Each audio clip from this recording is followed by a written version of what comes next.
Hi everyone. My name is Crystal Hardstaff. I'm the owner of the Gentle Counsellor and I'm back. So it's been a while since I've either recorded myself doing a video or recorded my voice doing a podcast. I haven't even really been on social media. Like I've been consuming it, not so much creating in that space. And there's quite a bit that's gone on into that decision. And I kind of felt like maybe it was time to just have a chat. I feel chatty today. I feel like connecting. I feel like just kind of showing up and being my authentic self. So I just want to sort of put a preface or a disclaimer here that um, this is not going to be me being like a professional. I'm not going to be like putting on that mask, so to speak, and providing like education, information in a really well thought out, edited format and process. I kind of really just want to hit record and start talking and see where this episode takes us. I have a bit of an idea, which is more around the theme of where have I been? What's been going on the past couple of years? And just have a general chat because I guess in a way that is a bit selfish, I feel like it would be good for me to just sort of get it off my chest and feel like I'm connecting with someone out there, which is you, if you're watching this or listening. And there's something kind of nice and special about the idea of that. I also am getting a bit like fed up with just how curated everything feels now, especially online. I'm kind of a bit sick of seeing everything being so like pristine and professional. And I don't know about you, but when I watch creators that are a bit more like real, raw, honest, no makeup, no filter, conversational, like that style, like that's been really landing for me. And I feel like maybe I used to do that a little bit and then I kind of lost track of that along the way. Um, yeah. So there could be a lot of rambling in this. It's really just going to feel maybe like we're sitting down chatting together. I'm not sure. And already in my head, even as I say that, I've got this voice where it's like, that's not professional. You're a counselor. The rules say that you're not meant to share about your personal life. People aren't meant to know about you. You're meant to be this, I don't know, whatever, robot, I guess, which doesn't make sense when you're working with people. The whole point of why I do this for work is I'm a person wanting to connect with another person, and just being human beings because honestly, who isn't going through something right now? So I guess maybe let's just start from the beginning. So, for those of you, some of you might know because I have shared a little bit, but if you didn't know, I have been struggling with two main things, which is miscarriages and burnout. Maybe it's helpful to put that in here just in case that's too sensitive of a topic for anyone. If you don't want to continue listening, just a heads up. That's pretty much what I'm going to be talking about in my experiences so far. So, I have two living children. Um, who are now almost 9 and 6 years old, which is funny because I bet some of you have been here since I used to say they were like 2 and 4 years old. So maybe you've been a listener for a while now. And we always planned on growing our family. I didn't have any complications with them. We were very lucky and fortunate that we didn't have any issues with our two children that we have. So we just assumed that when we wanted to grow our family that it would just happen for us. And yeah, shocker, surprise, spoiler alert, didn't happen that way. So basically, I've had 9 miscarriages over the span of 3 years. And it's really sucked. I can probably talk about it now without bawling and crying. So I guess me even saying that now confirms, okay, good, I am in a better place where I can talk about this now and not be, yeah, so deeply affected by it, as in like surface level. Like it was always there for quite a while, understandably. So, I do have some posts on Instagram where I think I shared like the first one I had, and it completely rocked my world. It really affected me. I think I cried nonstop for 2 weeks. And I believe this was back in like the end of 2020 or 2021. I feel like time's getting by me now. I believe it was like January 2021. I really hope I've gotten that correct. Otherwise, I'm going to be fact checking myself and questioning it. It got so bad, especially with my memory, that I ended up using the Notes app on my phone, especially when it was really depressing. When I started having like three and more, I was like, how am I going to remember these babies, these children that weren't born? Because it felt really like disrespectful to not acknowledge their existence, if that makes sense. Yes, so I've been in this meantime pulling up my phone, my notes app. So I had my first loss in January of 2021. It was what you would technically call a chemical pregnancy, and I absolutely hate that term. It's just a medical term for basically it's so early in that like 3 to 4 week period that the cells hadn't produced enough to really be an embryo, but enough to have like a line on a positive test, right? So it was pretty much like almost as soon as we found out, then I was miscarrying. So it was a whirlwind of excitement and then obviously being devastated. And then my second one happened in May of 2022. So we did not try straight away because I don't think that was really on our plan at that moment. But we were still happy if it were to happen. And then that was also when we kind of officially started trying. So then I had my third loss again in 2022 around June, July. The fourth one, same year, around August. Another one, October. Took a little bit of a break, also, I thought, but then I had another loss in December. And then the following year in 2023, another in April, another in September, and the last one was November of 2023. And then I was done. I just could not handle going through that anymore, especially in that timeline with it basically being 3 years. It felt like a lot, not only on my body physically, but obviously on my mental, emotional, psychological health, all those things. Um, I'm not really sure what to share about it right now. I guess if anyone listening is more curious about my experience, or if you've gone through it as well, which if you are or if you have, I just want to say I'm so sorry that that's been your experience as well. And also, I know how much it sucks to hear I'm sorry because that doesn't really, you know, take the pain away or make it feel better. But I still want to acknowledge anyone listening because it just sucks. Like that's the most simple thing you can say to someone going through it. It just sucks. There's nothing you can say or do to make anyone feel better, really. It's just an awful experience to go through because you imagine a whole life. You imagine that future. Instantly, you're plummeted in that world of planning and excitement and thinking of what they're going to look like or their name. And in my case, how they're going to get along with their siblings and the excitement, all of that. There's just so much that goes into that whole process of grief that I knew enough in my training as a counselor, but then to go through something on that level personally, yeah, it's been an experience. And I also feel in a weird way not grateful because I don't think this is one of the times where you say everything happens for a reason because I think that's really toxic to say to someone who's gone through loss.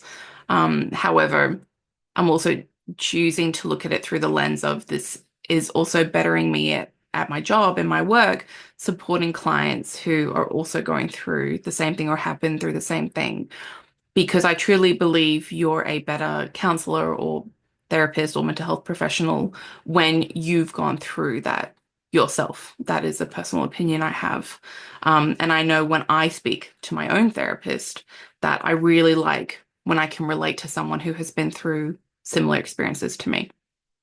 I feel like I went on a little bit of a tangent there, but yeah, if anyone has any questions or if you want to talk me to talk about it more, either from my personal experience or with like an informative educational lens, please do let me know. Because I can definitely do that. I just don't want to take up all the time now. I guess focusing on it, this is more of like an update, like this is what's been happening. So Obviously, we stopped trying. During that time, I felt a lot of betrayal about my body, and that also resurfaced stuff for me too. Um, And we also didn't tell our children during that time, which I'm really grateful for because they're just too young, I think, especially with how often it happened too. I'm glad that we never told them. Um, so that's been an interesting thing having conversations with my children when they knew we wanted to have more, but they're not quite fully opening up and telling them the whole story of why we haven't had another child yet. And basically, my go-to phrase with the kids ended up being, maybe this is just our family for now, or maybe this is just how our family will be. Um, I kind of would acknowledge and validate, like, yeah, of course, I'd love to have another child. And, my daughter and son were wanting to have, a younger sibling. So I had to be there for them and their feelings as well. But just kind of acknowledging that and saying, sometimes that doesn't work out and focusing on gratitude of I think we can be grateful for the family we have now, like how lucky are we to have each other. So that's kind of how I've been phrasing with them, and I think that's been landing really well, actually. Not just for them, but even for us, and accepting that maybe that is just not going to happen for us. So obviously, what are we in? Gosh, I was going to say we're end of 2024. No, time's flying by too quick. So at the beginning of 2025, I have no idea. I have no idea where to update you on that personal question of having more children or not. It's just something I've been experiencing and trying to take day by day. It was sort of one of those times where it made me think of that saying of make plans and watch God laugh. I'm not a religious person, but that was kind of in my mind. I was like, this is what they're talking about. When you think something's going to happen and it doesn't happen. And you're like, oh yeah, I see you up there trying to teach me a lesson, universe or whoever or whatever you believe in. Um, and then I was like, oh, what would be the lesson? Because there's that toxic thinking that coming into it as well with like blame. Like, is it something I did? Is it something I didn't do? Um, and just realizing, gosh, this is just life, isn't it? This is life. This is the downs that we talk about when we talk about the ups and downs of life. And I was like, I'm in a lot of downs right now, repeated downs. So definitely an experience that will obviously never leave me. I still can't believe that it happened to me as well. I'm also really thankful that I had a pretty good support network around me to get me through the tough time. I had some amazing friends, reaching out to me, checking in on me, even some followers, which was really nice, on Instagram, reaching out and checking in on me. And obviously, I had my husband. And then I found some amazing support groups with Arden from the Miscarriage Doula, and I did two of her groups actually. And it was just really nice to be able to catch up and sit with other women who were going through the same thing and just feeling really seen and heard in those spaces. And then I also kept up with my own individual therapy. And I think one of the biggest things that helped me, especially with the physical aspect of feeling like that betrayal of your body, was I was regularly, pretty much every month, going and getting a massage, with which sounds really like luxurious and splurgy, but my mindset around it was more about connecting with my body in a positive way. And I found someone who I felt really safe with. Who I feel like did more than massage. Like she's magic, I swear. Like you can literally feel her like pulling the stress from your body. I love her. Shout out to Jasmine. Not that you'd ever be listening to this, but that's her name of who I see.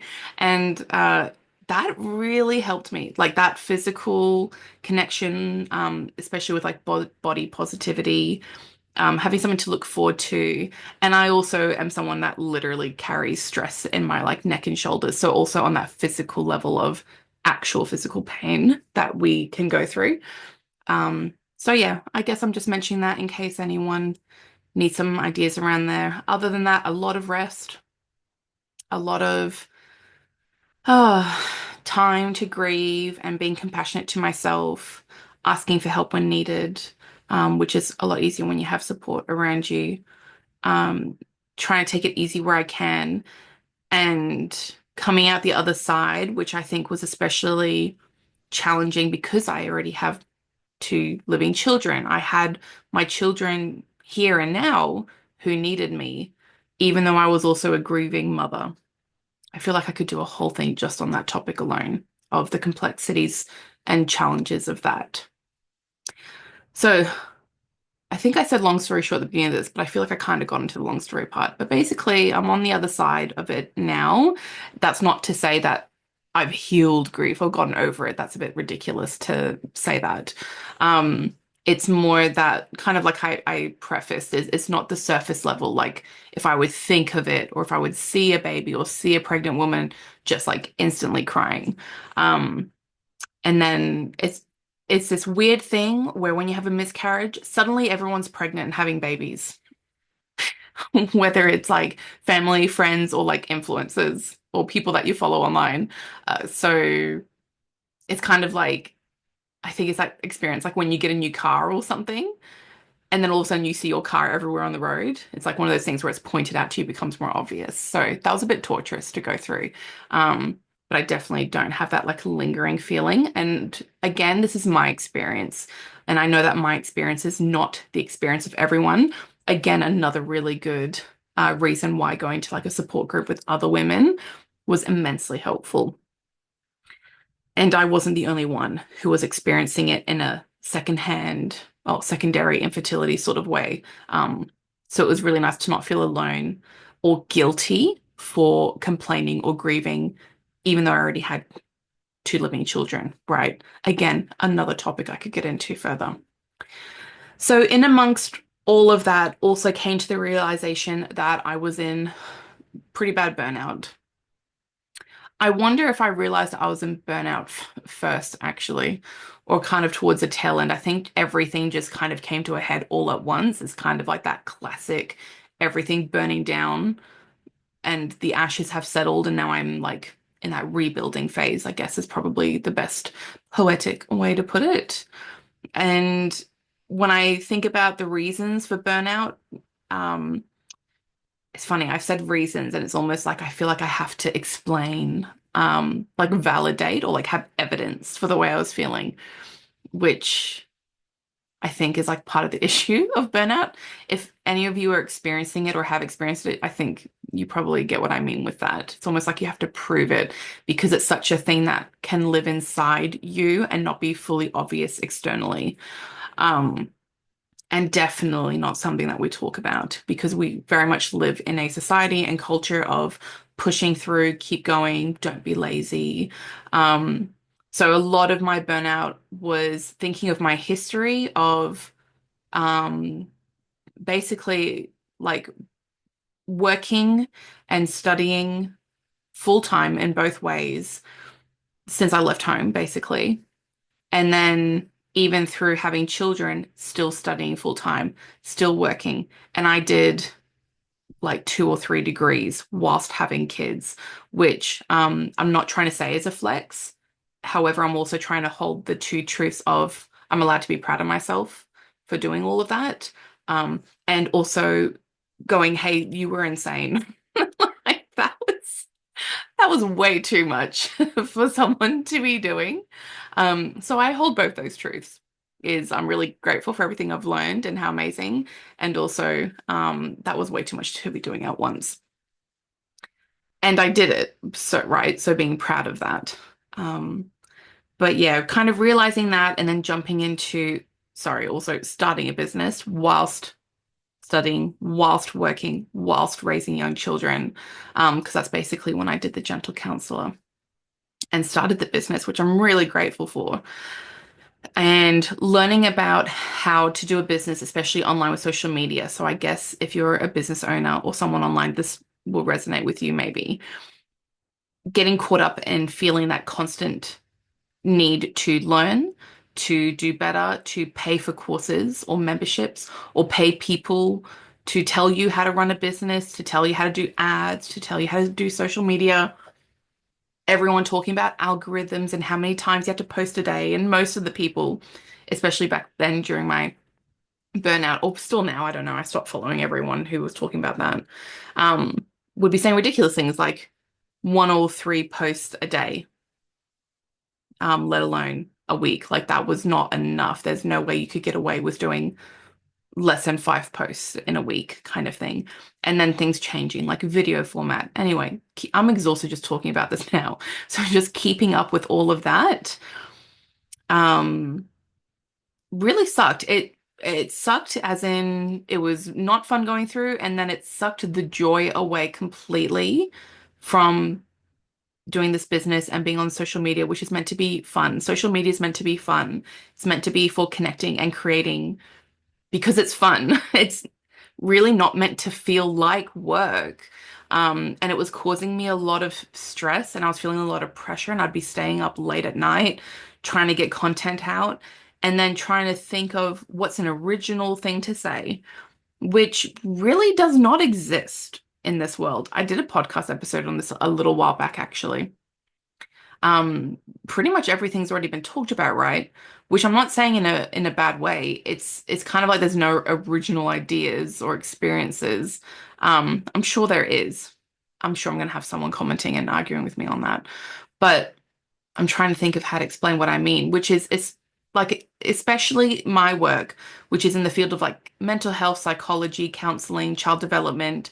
The reason why these fields exist is because we've had so many years and decades of research and studies. Like the big thinkers back then kind of laid in that groundwork.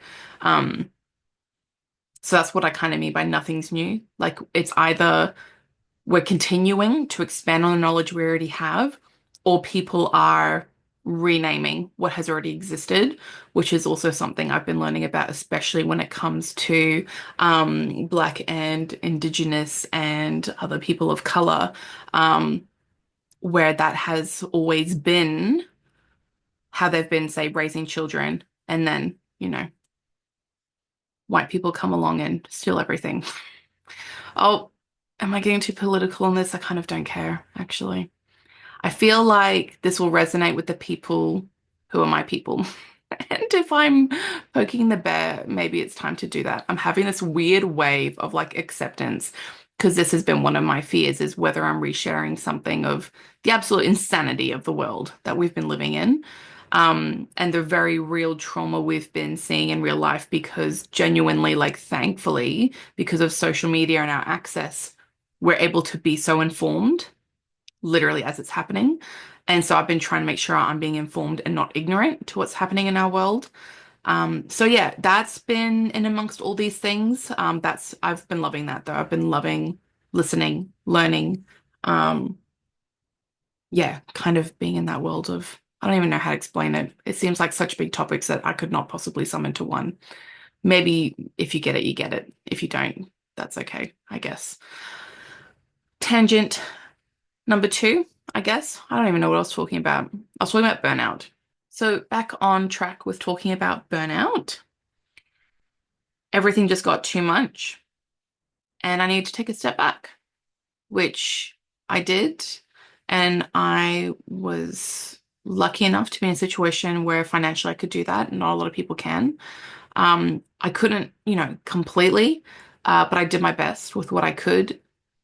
My therapist wanted me to take a whole year off. I took a month off. Let's let's put it that way. So I took a month completely off, but then kind of did like a very reduced workload.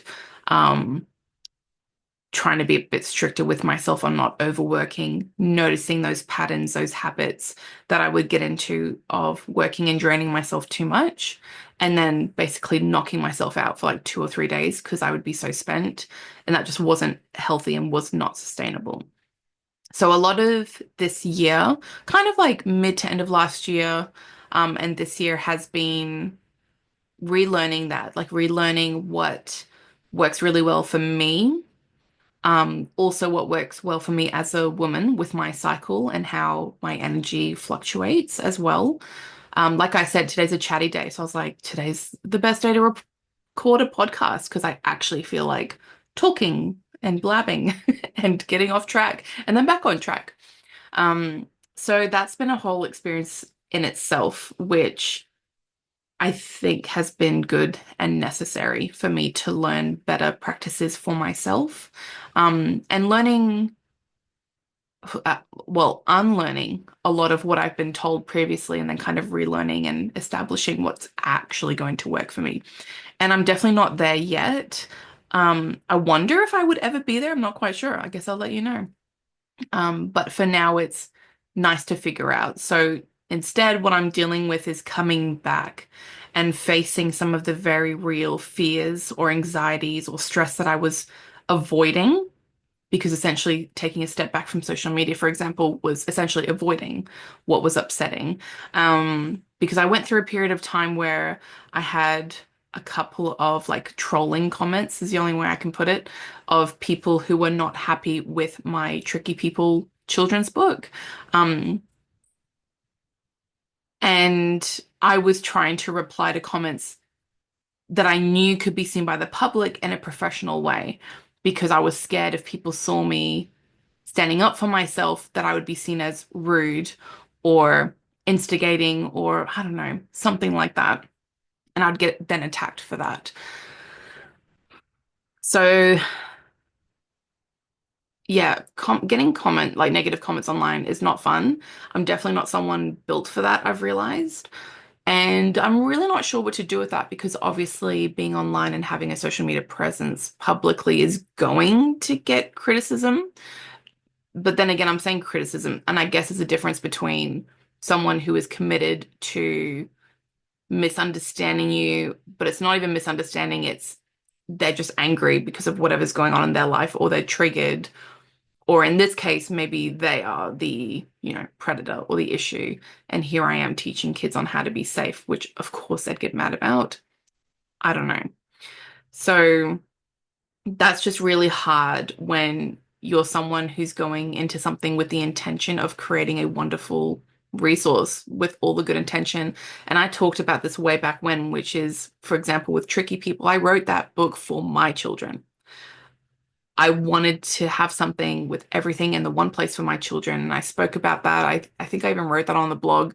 So that's not new information. And I think just reminding myself of that and coming back to me and my authenticity is really important. So I'm in this weird space now where I want to create, I want to share, I want to post. And I feel like I have this conflict of being two people. I feel like there's me who is Crystal as a person, and then there's me who is Crystal the Gentle Counselor as a business and professional. And if you're someone who works like as a counselor or psychologist or therapist, you know that in our work, especially when we're with a registered body, like I am with the Australian Counselling Association in Australia, is we have ethics to follow. And also, when we're going through our studies, we are told what to and what not to do. Like, for example, there's a classic debate in the therapy world of whether you hand your client a box of tissues or not if they're crying. And you're probably cracking up if you're a therapist because you're like, yep, everyone's got an opinion on that. And if you have no idea what I'm talking about, that's okay. But basically, like I feel like it's relevant to this because it's kind of that when do you step in or is that making it about yourself? And when do you give space to your client because it's meant to be about them? So with that kind of notion, I feel that now with my business and my social media especially is, well, if I'm posting about myself, if I'm making a podcast about my miscarriages and burnout, if I post a selfie of myself, if I post about my own story or my own experience, am I making this about myself and is that problematic? Um, is it our clients or people going to look badly on me like, oh my goodness, Crystal's airing a dirty laundry, laundry online or something? I don't know. I feel even ridiculous saying that. Because I know my true self is laughing at that because I think that's silly. Um, because I think people are allowed to share whatever they want as long as it's not hurting themselves or other people, right? And I feel like if I'm talking about myself, I don't see how people could argue with that because that's me and my experience. But I get that there's also this boundary that we ethically have to be careful of in my line of work, which is, not giving too much information or skewing um, their experience or their perception on you. And like that makes sense to me as well. Like there's that other hand, right? As a professional, how am I showing myself? How am I presenting myself? How am I showing up for clients? And wanting to make sure that when a client is coming to me and sharing with me, I'm obviously not sitting there and talking and making about myself. Yes, I believe in a healthy amount of what we call self-disclosure, which is where you may share with a client something about yourself. However, the point has to be because it's relevant. And I usually have conversations with clients kind of in our first session as I'm talking about confidentiality and how sessions run and things like that. I usually mention this and I check with them if that's okay. Um, so I struggle with that. And then a lot of the times I always think back to how I see the world and how I experience the world. Duh. Like, don't we all do that? And I know I really like it when my therapist is real with me, when I see her making facial expressions, when she laughs, because I've cracked a hilarious joke. Or being honest that she has also experienced what I've experienced, whether it's with a narcissistic parent or, trouble in a relationship or whatever it is, or just being a real human that is flawed, right? And so I think that's the kind of person I want to be. I want to be a professional that is relatable. I don't want people to think that I'm acting like I know everything or that I'm perfect. And I talk about this a lot when I do my Circle Security parenting course because I straight up start with, please don't think I'm perfect either. Like I've been there too, because I think that's really unfair to have a situation where, like, if I were to put myself in that position of power, like seeming like I'm better than or something like that, that doesn't sit well with me. And that feels very inauthentic too. And then I kind of started this podcast as well, talking about like I'm sick of all how scripted and professional everything is online. I just kind of want real, raw, honest. And so I guess that's reflecting in, okay, I want to show up as real, raw, honest, but I'm also like seeking permission in that. This is a whole thing. I feel like we're in my therapy session now, so thank you for being my therapist listening to me. Kind of sort through this. This is great.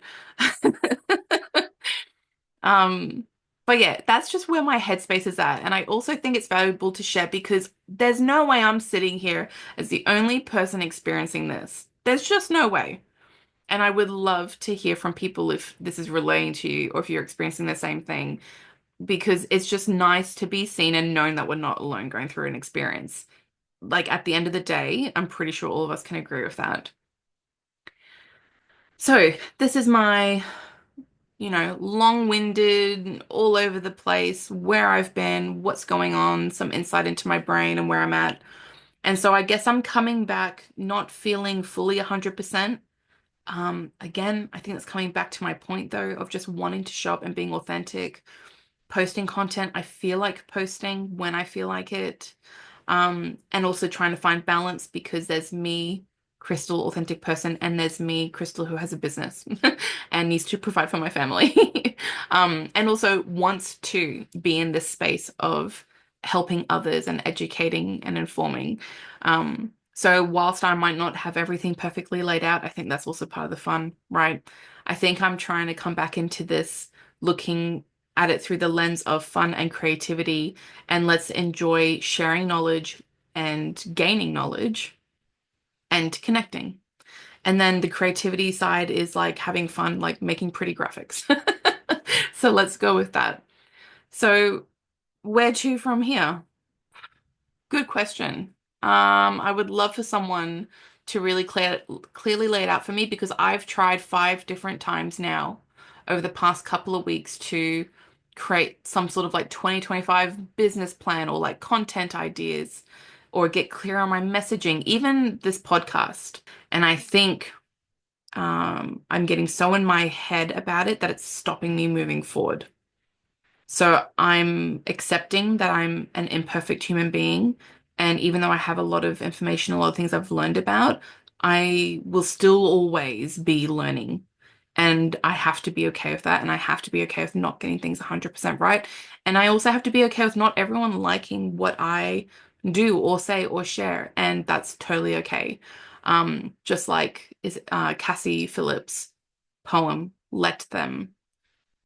If people don't like me, let them. If people don't like my book, let them. If people don't listen to my podcast, let them. And just kind of making a bit of peace with that. So that's where I'm at the moment. When it comes to actual like business and content, I'm still, of course, doing my individual and couples counseling, still very much continuing to learn and grow in that area and continue with my professional development, making sure that I'm keeping up with that as well and genuinely enjoying it because I do love what I do.